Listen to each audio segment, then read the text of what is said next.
Hey guys, Mr. V, doing a book review today for Robinson Crusoe by Daniel Defoe. Before I get into my book review, I want you guys to know that I try to do a spoiler-free book review, so if you see me looking down, I just have notes, so I don't give any spoilers away. So, let's get into the book review. So, Robinson Crusoe, the main premise about this is it follows a main character. He's an English sailor, Robinson Crusoe. He gets into a shipwreck and he is stranded on an island. And that's about as much as I can say.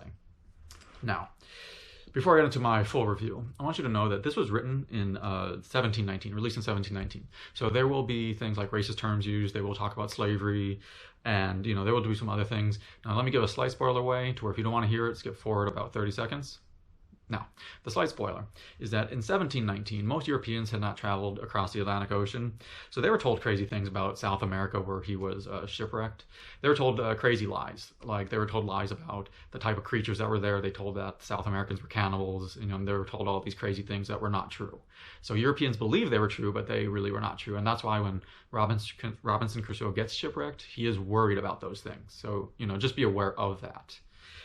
And also remember the time period that it was written, because you don't want to apply modern day philosophy to a book that was written in a long time ago, especially a book written in the 1700s, because there are things like, slavery, that's the main aspect, but there are other aspects. You just don't want to apply modern day philosophies to something that was written, 300 years ago. Because it was just a very different world back then. So you want to be aware of that aspect, and you want to try to focus just on the story of the time period, and you want to kind of focus on that. And I think if you can do that, then you'll have a lot of fun with this book. If you do that, because I had fun with the book because I was focusing on just the overall story and all the things like that, because this book had a very easy start. It was very easy as you're introduced to the main character immediately. You're introduced to Robinson Crusoe immediately, introduced to his family, and you just say who he is, and he gives you the background of him immediately, like within the first few pages. And the way the author does it is great, in that you feel you know who Robinson Crusoe is just immediately. Like you just feel the character, to where if you're like contemplating this book, just pick up a book and just read the first chapter, see what you think of it. Because you feel like immediately, and see the writing style. Because I thought that throughout the book, he was continually put in like interesting and fun situations. And what I mean by that is that you always wonder like what will happen and like what would you do type of thing. Because after he gets shipwrecked, you do wonder, it's like, okay, like certain survival things, like what will he do? What will he do for food? What will he do for water? What happens, there's things you don't think about until you're reading it, but like what happens if he gets sick or getting cold, or what can he build a boat? Like what can he do? What can't he do? What if he runs out of ammunition, or basically gunpowder? What will he do? And it just makes you think like, okay, what would you do in that situation? And it's just a lot of fun thinking of it. And what was also great about this book is that he gives you some like amazing life lessons, and it's very interesting life lessons that he will even like just kind of flat out say, and he goes a little more in depth with it, but he like will flat out say, but then it makes you like take a step back and think. And like some of those that I just remembered was like basically like how you're not ashamed to do something that people tell us not to do. Like you will, like when someone says don't do it, you'll go out and do it. Yet you will be ashamed to come back, return, and admit you were wrong. Like if someone tells you not to do something, you'll go out and do it. Yet if you find out that, yeah, you were wrong and you should not have done it, you don't want to come back and admit that you were wrong. People like never want to admit they were wrong type of thing. Or that like, if we had suffered something bad, if something bad had happened to us, we don't mind, like have no problem putting those bad things that we had suffered from, we have no problem putting that bad thing on something else as long as we benefit.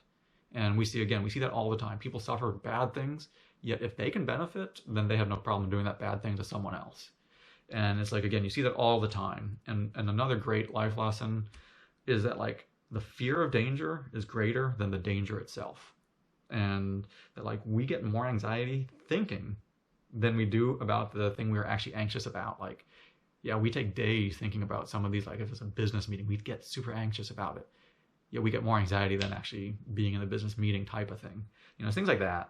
So there's just like some really fun like life lessons that even though this was written hundreds of years ago, you can still apply to today, which is a lot of fun.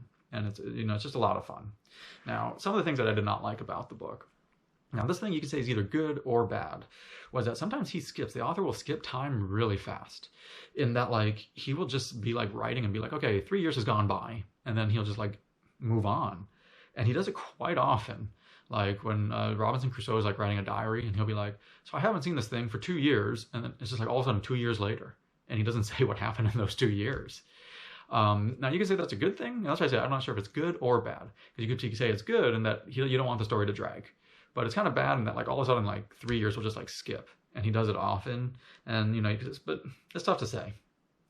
But the biggest thing I didn't like about the book was that I thought the first 2/3 were just amazing. The first 2/3 you just went through it so easily.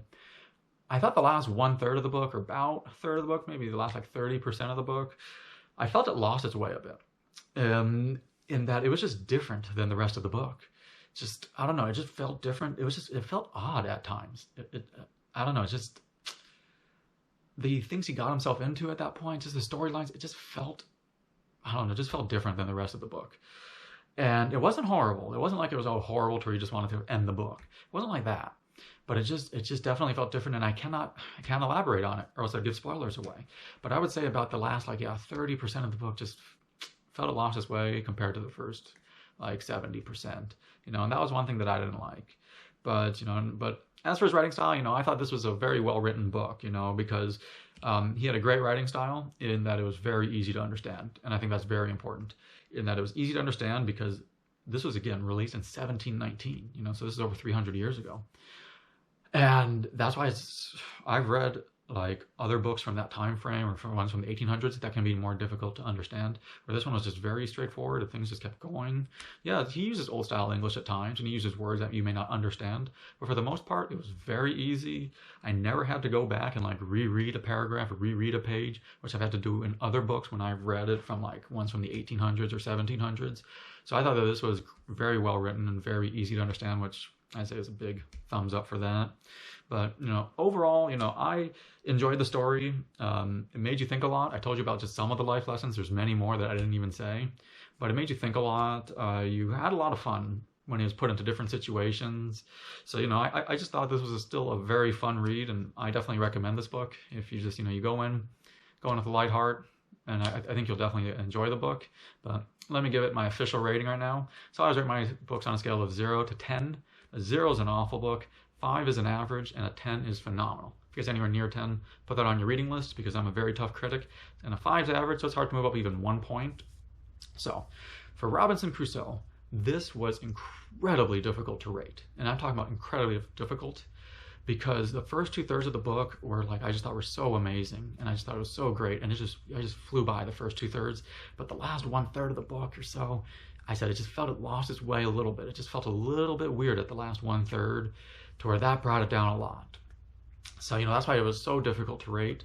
But with a 5 being average, I'm going to give this book a 6.5, which is still definitely well above average, and still a book that you should go out and pick up and read.